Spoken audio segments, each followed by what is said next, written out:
So hello and welcome friends to our channel Intro Mech, where we discuss about basic mechanical engineering concepts and many other things which are related to the automation industry. So guys, we have started our new series regarding to different special mechanical devices, and in our previous session we discussed about what is rotary indexer, what are the different types, and what are the different specifications. So in today's session, we will actually select the rotary indexer for our application. So without wasting time, let's get started. So we need to design a system with a process flow. So here we can see we will be having empty bottle which will be loaded automatically. Then we need to fill liquid A, then we need to fill the liquid B, and then the liquid C, and again the bottle will be unloaded automatically. Now the cycle time for the machine is 15 seconds. That means we should get uh, the filled bottle each after 15 seconds. Now some notes: each liquid filling takes around 10 seconds and no liquid can be filled simultaneously. So what does it mean?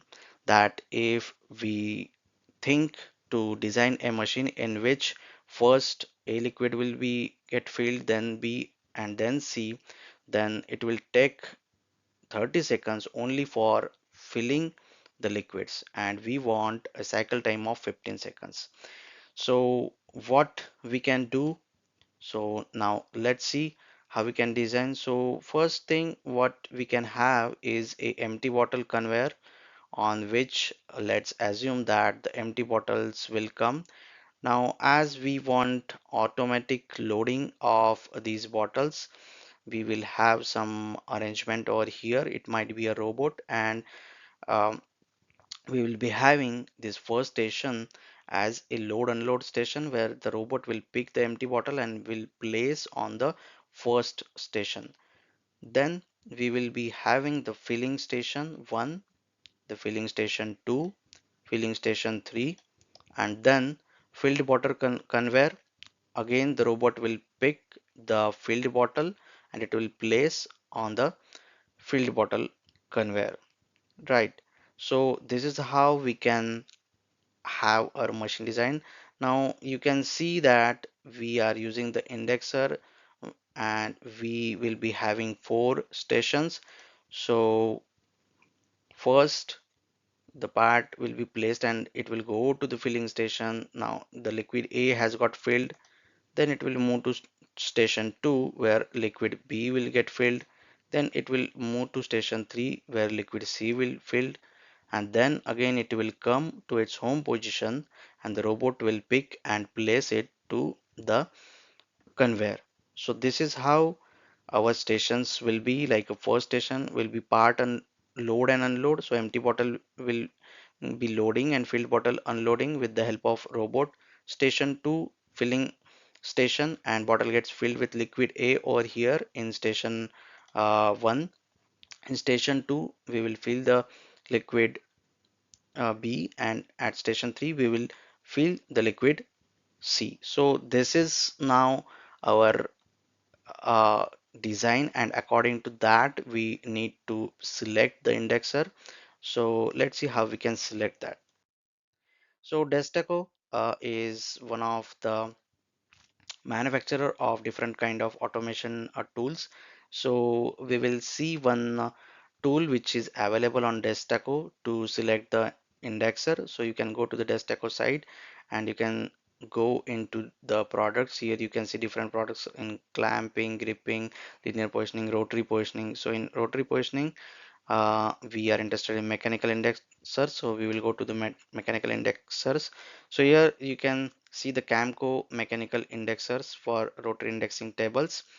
So you can see need help choosing the right indexer positioning. So right, you need to click on this, which will open a online selection tool.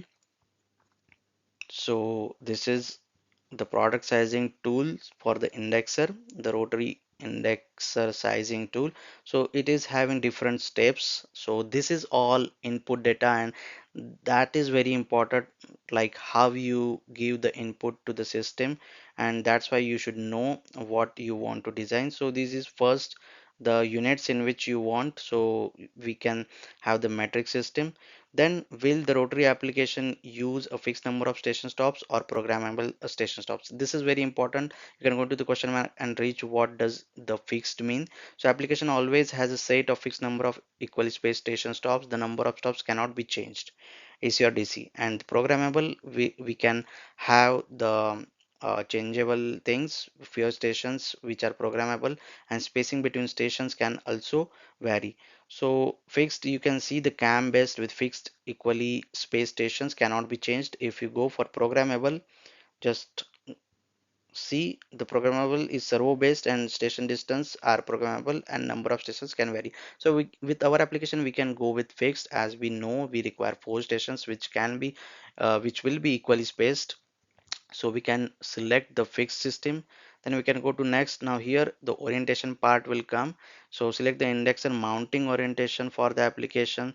So this is related to the spacing, like how we are placing the index in the machine, how much space we have. This is the input, and where the motor will be mounted. So and the output is nothing but the indexer on which we will have our rotary disc. So we can have different types here. So we will select the first one for now. Then next, now the application loading. Now this is what the most important part is, like how much load you are giving on the indexer. You will be having a rotary indexing disk, and then we'll be having some kind of fixtures on that, right? So those loads are required to be considered. So we need to add the loads. So just click on the add. Now here it will see the dial plate, so you can give some name. Let's give it as a dial plate. Material you can select and keep aluminum. Let's select 400 mm thickness, 20 mm. We need to save it. So here it got added. Again we can add part stations. So we will add some fixture. We will be having some fixtures, so those will be at a radius of, let's say, um, 250 mm, and weight per station, let's say we can consider 5 kgs, and number of stations we have 4. So let's save it. Now here you can see the weight and the inertia. So that is how this inertia is also important. You can see not only the weight but the inertia. That is what also matters in selecting the indexer. So how you are placing the parts on the indexer. Then are these additional external forces applied to the rotary table? So this is nothing but the press operations or additional torque or overhang moment. So that is what we discussed. If we are having some different applications like a press operations which will additionally apply the force at some stations, so that will not be uniform across the disk, and that is why we need to consider it. So we can see if we are pressing it at some station, so that will be having the additional force over here, and that's why it is important. If you select yes, it will give two options like overturning moment or additional torque. So we can add that in our application, that is not required. So now the important parameter is timing. So this is a very important thing. Like here we can select number of stops, so or stations. So we will be having four stations. And for selecting the timing methods, we have different types like index time, then index rate, total cycle time. So these are different methods which are available to determine the index times. So index rate and the total cycle time. In index time, let's see, the provide the application timing required. Index time, what does it mean? The time is taken to go from one station to another. So that is nothing but when the indexer will go from station 1 to station 2. So we can have 1 seconds for that. Then the index rate, so that is number of items the indexer, and then the dwell time, the application additional desired dwell time, motor stop time allows for additional dwell time. So here we can have the timing. That means at for that portion, the system will stop, and as we know we require 10 seconds for filling, so we will keep 10 seconds over here, right? So that is the important thing. So dwell is nothing but the stop time. Now here we can see number of stop is 4.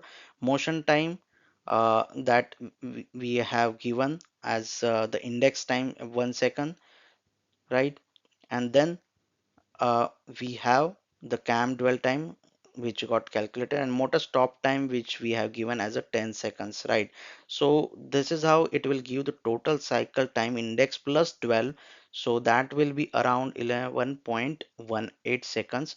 So this is nothing but from start to end of the system. So at each 11.1 second we will get the product out, so we need to consider the loading and unloading time also. So with robotic, let's consider for loading we have 1.5 seconds and unloading 2 point, let's say 2 seconds. So that is how the total cycle time will be around 15 seconds. So this is how we should consider. It's not like we should have 15 seconds or here only, because our cycle time is 15 seconds, which includes the loading and unloading time also. So that thing we should keep in mind. So before that, all these things should get happen, like indexing time from one station to another, then the actual timing of the process. So with this we should have our system.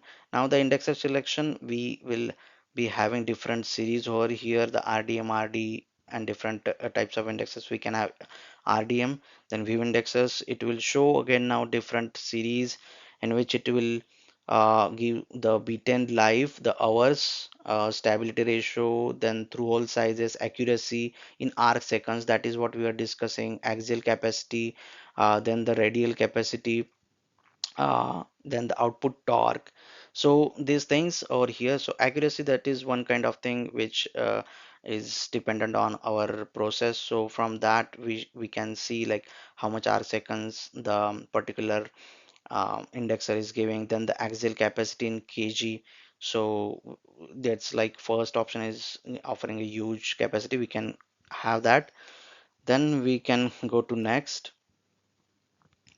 and then we will get different options regarding the reducer and the motor selection. So depending on our cycle timings, the reducer we will require, that is nothing but the gear ratio and all those things. So these are the kind of internal things of Destaco, how it is offering. So basically, whenever you select this indexer, depending on your stations and ratio and speed, you need to check out these things also, like how you want to have the ratio.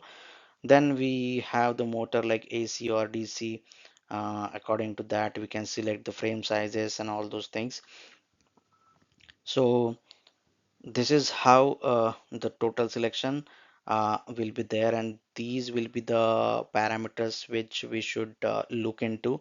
So this is kind of a good tool you can start with, and you can check it like how different parameters affect the things, and what are the parameters that are required to select the proper indexer, because that is the main thing that we should know which parameters are required. If we don't know which parameters are required, then we cannot select the proper indexer. So the main aim of this session is to let you know like what are the different parameters, and with this kind of a tool it becomes easier to understand the things. So after selection you can have the graphs, you can have the data sheet, you can download the data sheet also, and you can keep it. You can also download the CAD models. So that is kind of things which are available with the desktop. And here I am not promoting any kind of any manufacturer, but this is kind of a tool which is available with the Destaco, and we just want to know what are the parameters that are required to be considered, and that's why we are referring to this tool. So many different manufacturers will be offering us the indexers like V's Automation, then Destaco. So we can have different manufacturers also, depending on our application, the costing, availability, lead time. So many different factors also there. So this is all about how we can select the indexer, what are the different parameters, and I hope this this session was fruitful, and it has given you guys some idea about how to select the indexers and which parameters are important. So if you have any doubts, please do write into the comment section and we can discuss over there. Until then, keep intro making. Thank you for your patient listening. Thank you.